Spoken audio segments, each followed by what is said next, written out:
rolling right along here on TribLIVE Radio. Final segment of the Josh Taylor Show. Now, I have a couple of confessions to make.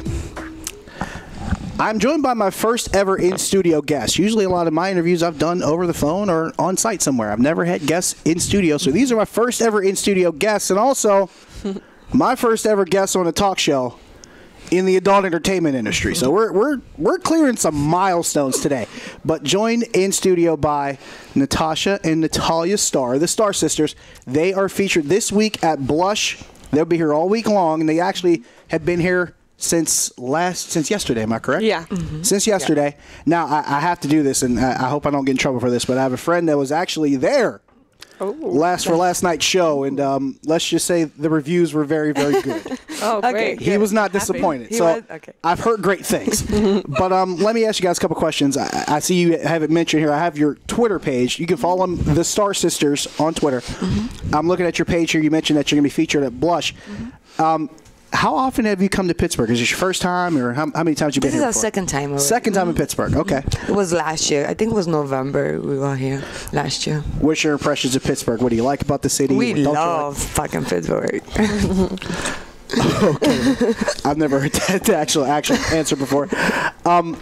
Let me ask you this much. I imagine that having the chance to perform at Blush, and I noticed that you have separate work together. You both have your own social media pages individually, and you have one together.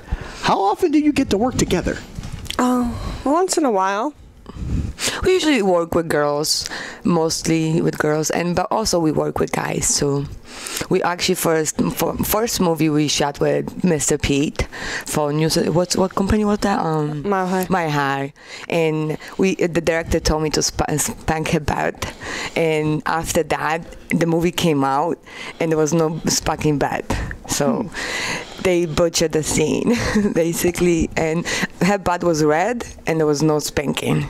So you were kind of disappointed. Yeah, it was like, what happened? The company that we shot for it was a romantic company, so they don't like none of that stuff. But the director told me spank her butt, so I did it. Now let me ask you this question. Now, being siblings, now I have older siblings. I have an older brother. Now, my older brother and I are close. I can't say that working with my brother every day would be the most pleasant thing. At least that's from my experience. Having to work with your sister, like what is that kind of, especially in the industry that you work in, what's that environment like?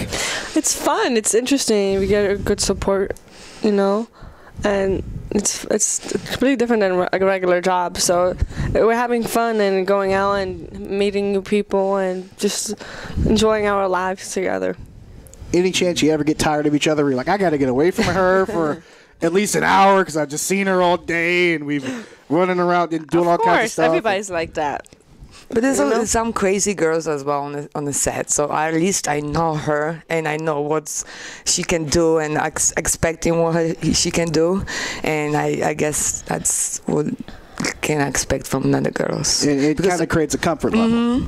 Because some girls, I don't know her. I meet her on the set and I don't know what she can do or I can expect her to do, At least I know her and I know her body. And I've gotten the impression, and this is something I really can't speak to from experience, but obviously working with a lot of females in this industry, personalities are going to clash. There's some people you don't get along with. Or you just don't like her because you don't like how she looks, or I just don't like her, It's that simple sometimes? It is. A girl especially, or just don't like her because, she has too much hair. I don't know. Is it that the same way with some of the men you work with, and you may not like certain men for that reason, or is it a little bit more in depth than that? For me, I like every guy, I don't have guys on no list, so I like every guy. Now, I got to ask you this question because as I mentioned, I was doing my research before we got on the air here, and I found a certain post or a cerin article about certain athletes that you would never sleep with. And I got to ask you this question. Where did this come from? We were actually in New York doing a radio show in a city, and we just ended up finished and we were walking, and he just asked us a question and we started telling him which athlete would not sleep or which one would sleep, and that Beckham, well, we would sleep with Beckham, of course. He's the sexy guy ever. and he plays soccer, so of course. Now, how many? The whole Steeler team. The whole. You wouldn't with the whole Steeler. I or you would. with she would with the whole Steeler team. Our phone's about to start ringing off the hook. This is going to get scary. Hey, holla. Let me ask you this Number question. 12 or 13, any. Oh, the 13, I believe that's a Dree Archer. So I don't know. Got to get to know the Dree Archer.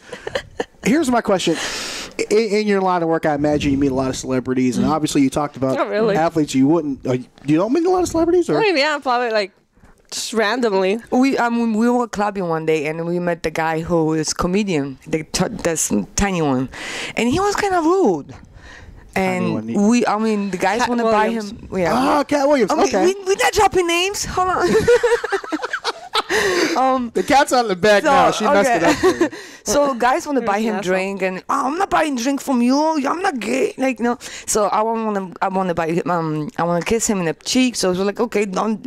He was very like arrogant, a little bit to his fans. So He just got out of prison, though. yeah. That's So why. maybe that's what happened. Like he was like a little Just to bit. talk about that. Yeah. So I figure getting out of prison, you might be a little bit friendlier towards the prospect of two lovely ladies, but that's just my opinion. Yeah. Now, as far as athletes are concerned, what athletes have you guys met? I don't know. I don't know these people's names. Clearly, David Beckham's not on the list, right? No, you haven't met him yet. no. I imagine that you would want to. Yeah. Yes. I mean, he's a global figure as far as soccer is concerned. Now, let me ask you this question. Maybe we went to the basketball game in Miami. We met a couple of the basketball players after, but I don't remember their names. They were tall. Did you meet LeBron James and No, not LeBron. those from the Heat. Dwayne Wade and I don't know their names. Mario Chalmers? Okay. Maybe. Okay, fair.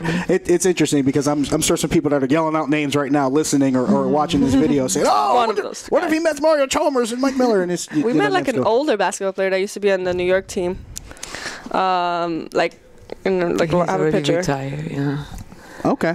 Now, I'm sure there are people listening or watching, and they hear how you're talking, and they're saying they don't talk like people that are where we're from. So, if you can give me a brief background where you ladies are from, where you grew up, and how We're much how you from got into Poland, this. and I came here when I was 13 to United States. And Yeah. my accent never went away, so I still have my accent. Some people were like in junior high school make fun of my accent, but now everybody loves it. So I think it turned out in a good way. I was doing a little reading, and it seems like from your background and your upbringing, it sounds like a kind of a working your way up, and that having to actually grind it out and really make your way from maybe a more less fortunate position to get to this point, kind of a rags to riches type story. And it seems like you girls have worked really hard to get to Not this rich point. yet. And not rich yet, trying. but working to get to that point. We're making my first million soon. Well, hey, I'm on that same track, so hopefully we'll get there Yeah. together someday. But getting to this point, obviously, you look back, and to get to this point, there's obviously some times that you have gotten past. And how much more do you enjoy what you do now, knowing that you're better now than where you are when you first started? I definitely look back and see what we did before, and it definitely is better. So it's definitely, and I mean, look back what we did, and that's a good question. I always look back and see what we did, what we've been before, and it's definitely better. So. And next year it's gonna even be better. So It's like steps. baby steps, and It's progress. it's definitely Work your way progress. up. So I if like you it. look back what we did last year, it's definitely better this year. So the next year is gonna be even better. So Well, in a city like Pittsburgh, where everybody here is it's a hard-working community, everybody likes to see. They like to see these kind of stories of people that earn their way and work their way and try to progress further. So Yeah. I'm sure they love you for that reason. I'm sure they love you for several other reasons. Let's be honest. And I'm sure you will love these ladies. They are headlining at Blush. They are here all week. Go down to Blush. Check them out. 9th Street downtown. Josh Taylor, TribLIVE Radio.